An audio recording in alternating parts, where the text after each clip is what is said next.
Hello folks, and welcome to the channel. Today we're going to be having a look at another ham radio, handheld ham radio. This time it's not a Bullfang. As we can see here, it's actually a Radtel, and the particular model is the Radtel RT-890, which is a little multi-band receive, tri-band TX radio.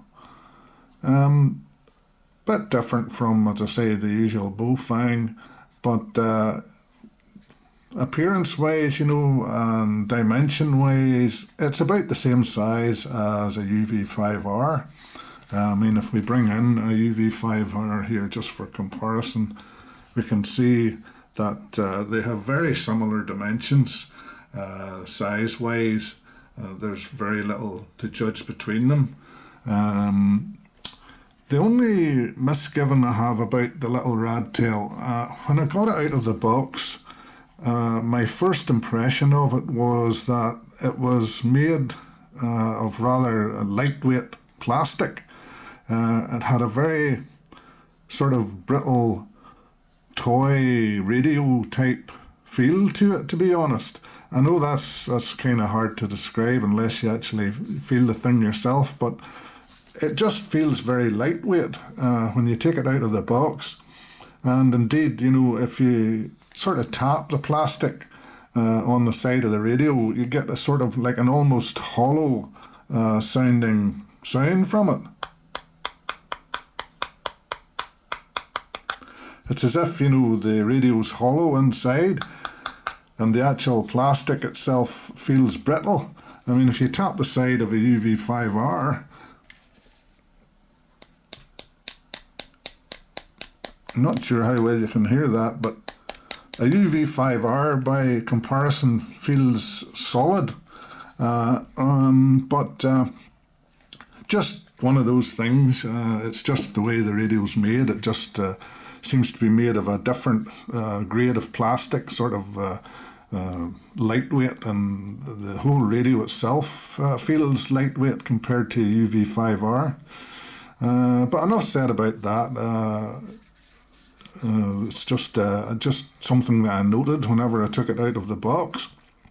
Having a look around the radio, on the top we can see we have the LED on the top. It comes with rubber ducky antenna, which a lot of radios seem to, that come with this style of rather thinner looking, more flexible antenna. Whereas on the old Bullfang you used to get this rather rigid, thick-looking antenna, but they seem to be coming with more with these style of antennas now. So it's just slightly different. The knob on the top, again, it feels a bit light and plasticky too, compared to the more solid one of the Bullfang, but it performs its function okay. So we have a on-off knob on the top, LED to transmit LED, and our rubber duck antenna. There's no flashlight on the top. There's no flashlight on the radio anywhere. There's no flashlight on the bottom. So yeah, we're missing a flashlight. If that's important to you, it's not essential for a radio anyway, but a lot of radios come with them, the wee Chinese ones, but this one doesn't. So just a point to note there, no flashlight. If we turn around to the side, on the left side here, we can see we have our push to talk button at the top there, with this soft blue rubber slice in the middle of it. Push to talk feels okay, maybe slightly vague, but does its function perfectly fine. And below that there are two programmable side keys, side key 1, side key 2, and you can program them to perform different functions. The two functions I have on them is the top one opens the squelch, and the bottom one initiates the search function on the radio. We'll talk more about that later. Round the back we can see it comes with a belt clip. Again, this belt clip is kind of plasticky and feels a bit brittle, and it's attached to the battery on the radio via a plastic clip as well. So again, doesn't really inspire that much confidence in it. It's not as solid as the one on the Bofang UV5R, which is attached to the radio via screws, and it just feels more solid type of clip than the one on the Radtel. But again, it is what it is. It performs its function, and there's a little hole at the top where you can either attach the lanyard to the belt clip, or you can attach the lanyard to the hole in the top of the radio. It does come with a lanyard in the box. So yeah, as we can see here down the bottom of the battery, there are two contacts for charging the radio via a cradle, and it does come with its own cradle charger here. We can see again it's made of this same sort of lightweight plastic. Around the back it just has a mains plug. It doesn't it's not USB-C, and it comes with a 2-pin European style plug.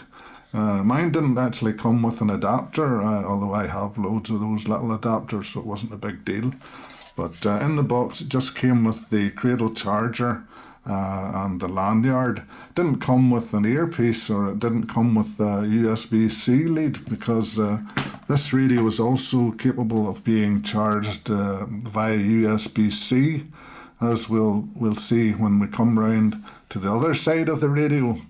Because on this side, as we can see, we have our flap, and it covers our usual 2-pin Kenwood style socket there for plugging in either your standard Bofang programming cable or an earpiece. So that's what's under there. But below that, as we can see, we have another flap, and underneath that is a USB-C charging port. So that's nice to see. I always like to have a radio with USB-C charging, which increases the versatility of the radio. It means you're not always dependent on having a cradle charger to charge the radio up. You can charge it from any source that accommodates a USB-C. So that's a nice feature there. Kenwood connector and a USB-C connector underneath it. The battery itself, just the release clip is on the bottom of the radio here. Just push it down and the battery comes off quite easily. If we look at the output of the battery, we can see it's not that impressive. It's an 1100 milliamp hour battery, so not the strongest battery. I mean, even a UV5R has an 1800 milliamp hour, but this one's just 1100 milliamp hours, so not the strongest battery I've ever seen. And again, the construction of it feels a bit lightweight as well. But on the back of the radio, we can see underneath the battery, it just says the two-way radio, and the model is the RT-890, frequency full band. Well, that's referring to its receive capability. And it also says aviation band 108 to 136. So yes, this radio does receive AM air band. So that's a nice feature. Battery just clips on very easily and fits nice and snugly. So yeah, battery is a bit lightweight in performance. The belt clip doesn't inspire confidence. The actual body of the radio itself feels lightweight, like a plastic toy, and doesn't really inspire confidence. So a few negative points there about the wee radio, but functionally I found that it actually performs quite well, and we'll get on to that a bit more now.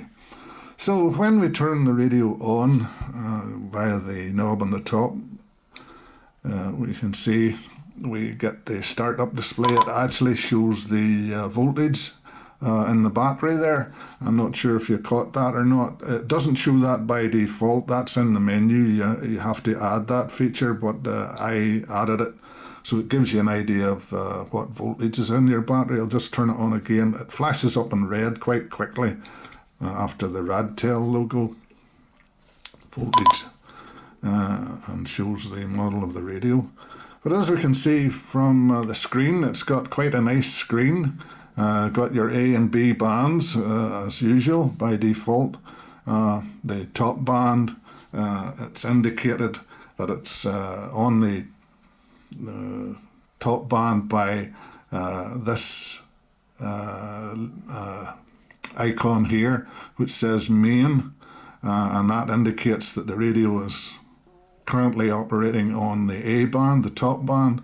If you want to flick it down to the B band, as we can see here, the top right hand button, it says exit and AB in red.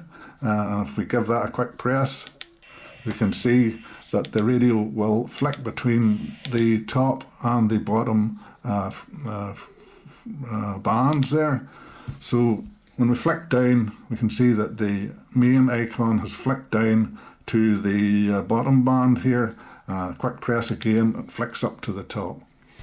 At the minute on the top channel, I've just got a random PMR 446 frequency in there, but on the bottom, as we can see, 133.12.125. Well, that's quite clearly an airband frequency, and that's the approach frequency for my local airport here. So yes, the radio does receive airband, receives it quite well actually. I was quite surprised by the quality of the airband. So yeah, that's a nice feature to have.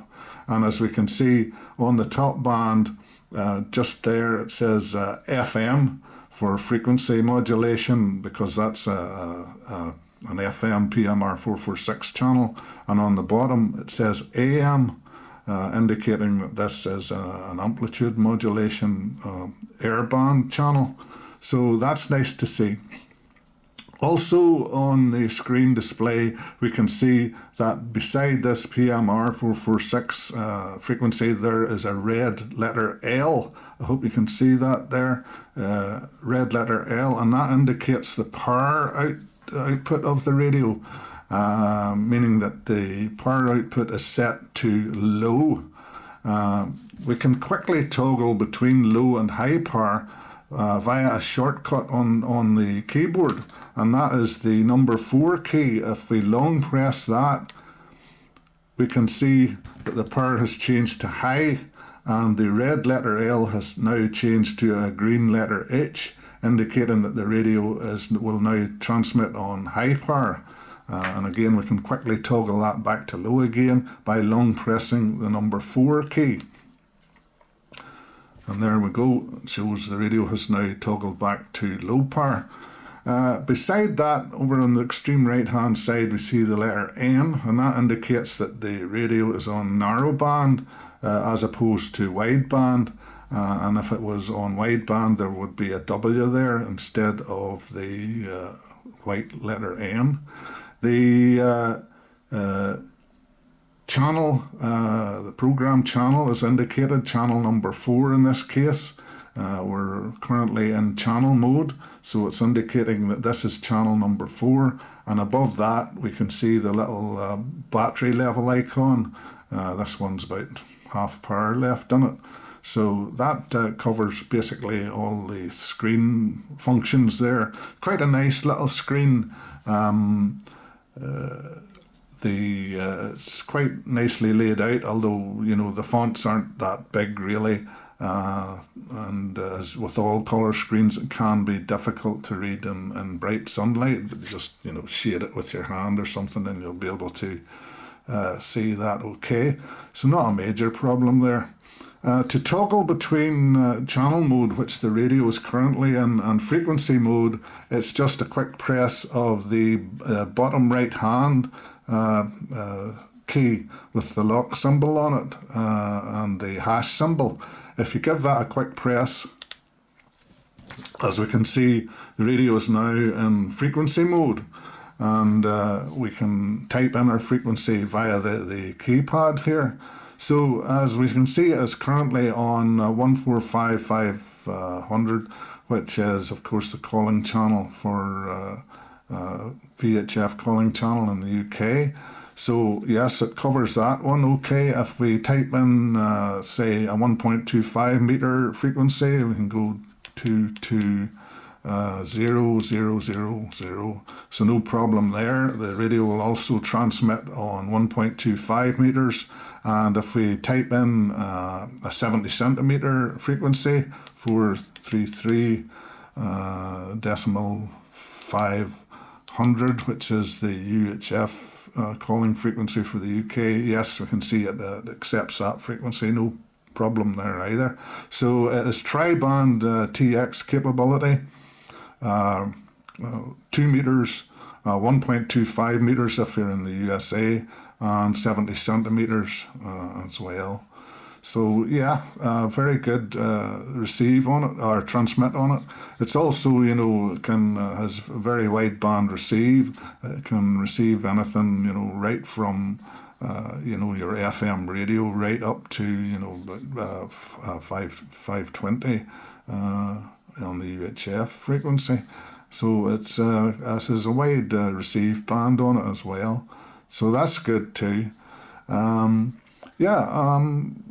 The performance of the little radio itself is quite good. I have reservations, as I've said, about its construction.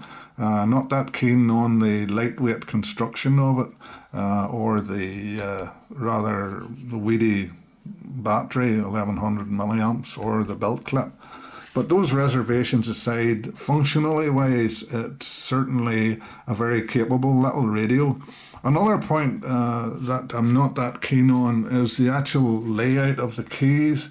As we can see here, there are a few shortcut keys. For instance, key number 1 here, the star RP key, the FM key, and the lock key. Well, they're shortcut keys, but the rest of the keys are just alphanumeric. And the radio does have shortcuts associated with these keys, but actually remembering what those shortcuts are without any hints on the key itself. For instance, if you were to long press button 4, as I say, that toggles between the power settings, low and high, but there is no indication of that on the actual key. It just says 4 and the letters GHI on it. So actually remembering what the shortcuts are could prove problematic. And if we look at the manual here, it actually shows you what those shortcuts are. The manual itself isn't that great. It's very thin, not that many pages to it. The writing is quite small inside it, and there's only about the first dozen pages are actually dedicated to the radio. The rest of the manual is in different languages. But that aside, it's comprehensive enough, the manual, as we can see the general specs there. The frequency range actually said 520, but it's not. It's 470 as the version that we get here in the UK. I mean, there is a European version, there is a United States version, which, as we can see here, is actually locked to the ham bands for the USA for transmit. But the version we get over here in the UK is what I suppose you would call it, unlocked version, VHF 136 to 174, UHF 400 to 470 megahertz. So yeah, we get the full range of TX here in the UK. The channel capacity, as we can see, is a very good 999 channel memories on the radio. So that's nice to see. I mean, some radios like the old UV5 there only came with 128 memories on it. But this radio has 999 channel memory. It doesn't have any zones or anything like that, but it does have, as I say, the 999 channel capacity. The channel spacing is 25 kilohertz or 12.5 kilohertz. So yeah, nice wee spec of a radio. The power output on it, I have tested it. It generally runs from about 4 to 5 watts. So nothing terribly surprising there power-wise, but perfectly adequate and does the job for a TX on a handheld radio. As I said, I mentioned the shortcuts there. As we can see, if you turn to page 3 of the manual, it does give you a list of what the actual key functions are on the radio. As we see, various things: turn on, off, scan, switch from high power to low power, which we've discussed, turn on and off backlight, fast enter, and just turn off keypad beep. All those things. There's about 9 different shortcuts. But as I say, the only issue I have with that is on the radio itself, it gives you no indication on most of the keys as to what those shortcuts are on the keys.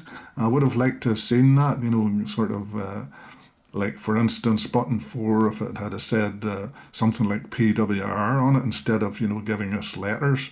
But say that's just a minor gripe. It's just one of those things. And as I say, you have it in your manual what the actual key functions, what the actual shortcut functions are in the manual. But that's a minor point. It doesn't detract from the radio that much. It comes with your little manual there and tells you all about what shortcuts are what. So in your actual menu itself, which is a quick press of the green menu button on the top left, if we go in there, we can see it's the usual stuff. You can actually program the radio to have a voice, but I find that slightly annoying. And also a keyboard beep, which again I find a bit annoying as well. So I've turned those off already in the menu. But if we go down the menu, we can scroll through it. We can see we can adjust various parameters on there. For instance, that's the voice prompt. If we turn that on, you'll hear this rather strange lady's voice here. Voice prompt. See, it sounds a bit strange, but there you are. We can turn that on or turn it off. I prefer to have it off. And again, below that, we can see we can have the key beeps on. If you can select that and turn it on if you want. Then you get this annoying beep every time you press a key. So again, I've selected to turn that off. Scrolling down through, we can see all the usual stuff. Roger beep, dual display. You can have either dual display or single display. TX priority, save frequency step. Squelch level, you can adjust that, and again there's a shortcut key for that as well. The LED timer, how long the LED stays on.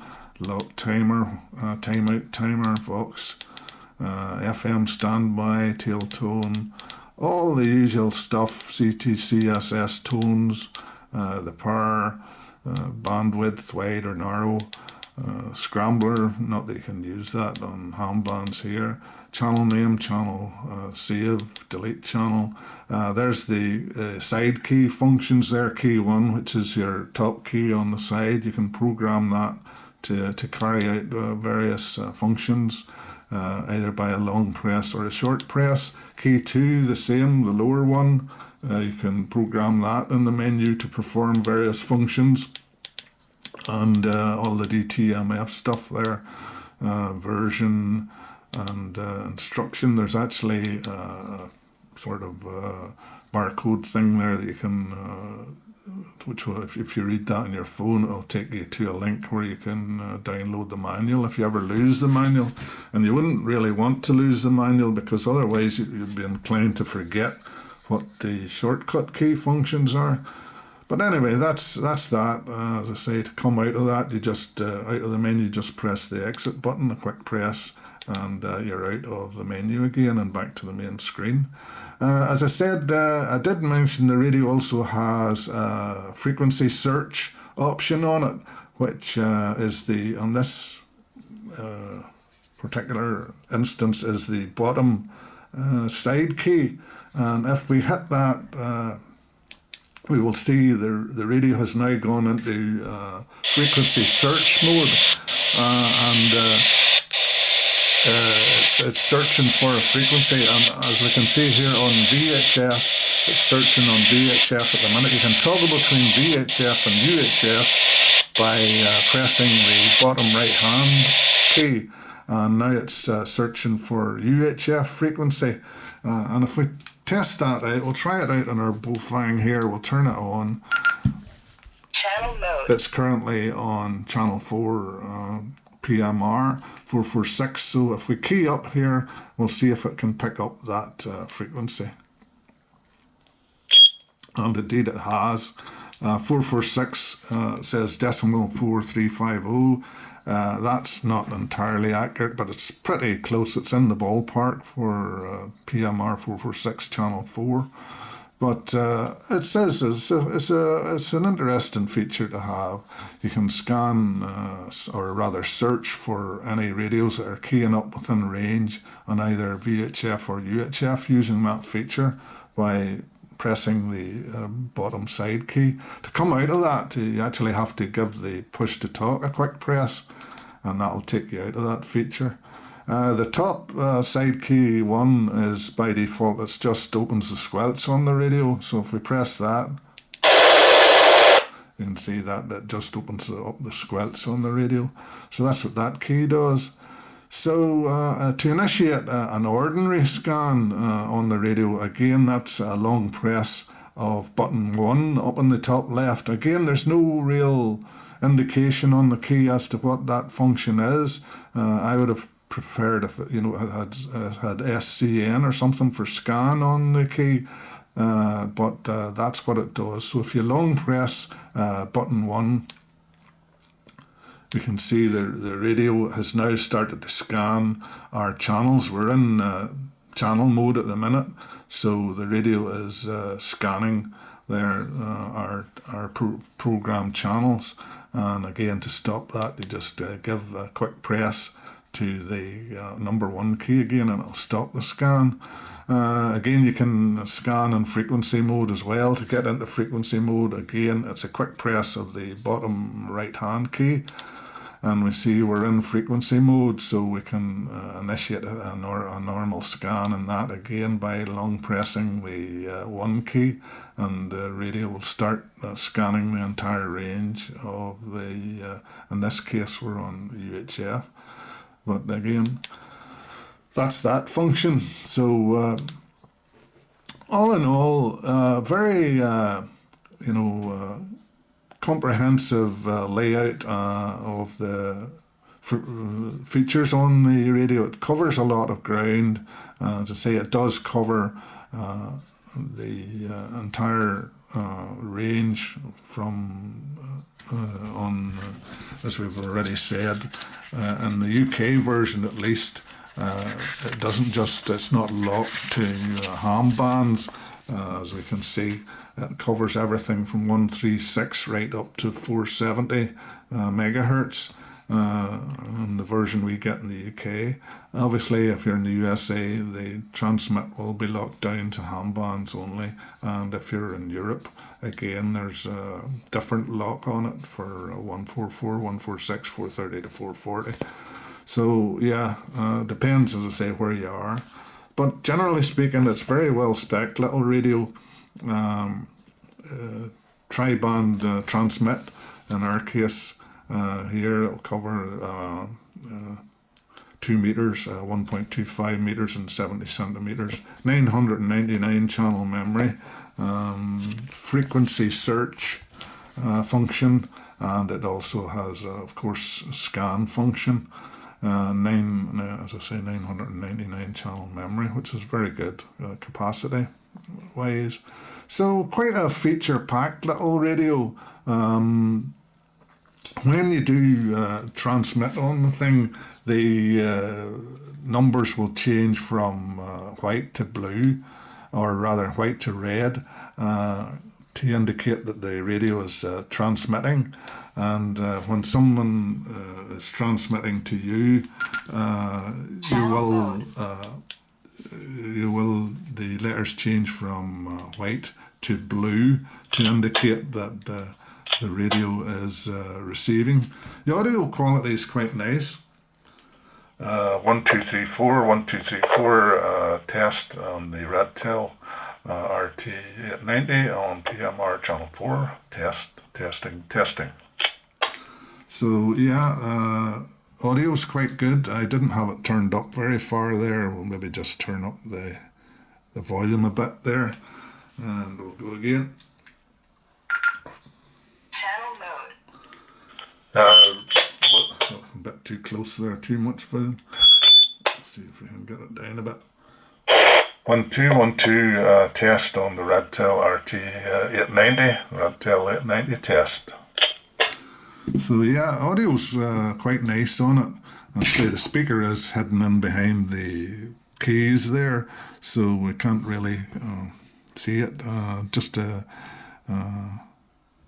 tiny little hole above the red exit button there for the speaker. So you want to be careful with that you don't actually cover it with your thumb, which would be quite easy to do when you're transmitting. So keep your thumb clear of the little hole there for the microphone. But yeah, the screen's nice. Very full functional little radio as far as performance go. As I said, I've already covered, I have my reservations about the build quality of it. Feels very brittle, plasticky, sort of toy radio feel, very lightweight and sort of made of a sort of brittle plastic, which I'm not keen on. Not keen on the capacity of the battery or the belt clip either. Feels plasticky and brittle too. Even the on-off knob is not very inspiring either. But that all aside, the radio itself is actually quite a nice little radio. It does have a sort of breathe function on the LED in the top, so it will flash every so many seconds to indicate that the radio is on. You can't really see it in the sort of rather bright light we have here, but again, that is programmable in the menu as to how long that breathe function on the LED performs. You can adjust it, but it's a nice wee feature to have as well. You'll see that it will flicker off and on green to indicate that the radio is actually on, which is a nice feature, because when the screen times out and it goes black, sometimes it can be difficult to know whether your radio is on or off, and the little LED flashing green every 10 seconds or so, whatever you set it to, is quite a nice little reminder that your radio is actually turned on. So yes, good little radio. Function-wise, performs well. Airband receives quite good on it. I was quite impressed with it. Easily programmable. You can either go to Radtel's website and download their CPS programming software for the radio, or it is programmable via Chirp. Just a note on that, if you're programming this little Radtel RT-890 via Chirp, if you go into Chirp and look at the Radtel, this actual model isn't listed under the Radtel list. But what you do is, instead of selecting the Radtel, you scroll down a bit and select the Ryage UV58 Plus. Now the Ryage RUYAGE UV58 Plus is essentially exactly the same radio as this. It just has a different name on the nameplate, and that is featurely, that's the only difference between them. They are actually exactly the same radio. So if you want to program this on radio in Chirp, select the Ryage UV58 Plus, and it will program absolutely fine. The Radtel website, I was quite impressed with it. It's very comprehensive. As I say, apart from containing the CPS software, the actual firmware in this radio is upgradable there as well. I haven't actually upgraded the firmware. I'm quite happy with the functionality of the radio as it stands, but it's a nice feature to have. You can upgrade the firmware in this, and it does give you an upgradable firmware to choose from on the Radtel site. So again, that's another nice feature. It's commonly not available on most Bofang radios. You can't really upgrade the firmware on them, but with this little Radtel, that's no problem. You can not only upgrade the firmware, but the CPS software is also available to download on their website. So again, nice touch there. So all in all, with some reservations about the build quality of the little radio, I actually quite like it. It's quite feature packed. As I say, 999 channels, memory, covers 2 meters, 1.25 meters, 70 centimeters, has frequency search on it, button, airband, receive. So dual watch, of course, you can either have that on or off in the menu, and a nice colour screen with all the information that you would really want there displayed on it. So a nice little radio functionally, performs very well, and covers all the features that you would really want in a little handheld ham radio. So I'd probably give it, about maybe a 7 out of 10. I would have scored a bit higher if the radio had actually been a bit more solidly built and not this lightweight plastic, and if the battery had been a bit higher capacity and a better quality belt clip, it would have got a higher score. But other than that, I can't really fault it functionally. So if you fancy one of these little radios, I actually bought it for a bargain price on AliExpress. I got it delivered here to the UK for £19, which is really, sort of UV5R price range. And functionally, this little radio blows the UV5R out of the park with the feature set that it has on it. So there you have it, the RT-890 Radtel. A very nice little radio. So thanks for watching the video, folks. If you liked it, then give it a thumbs up, and feel free to subscribe to the channel as well. But in the meantime, and until the next one, I'll say bye for now, and thanks for watching.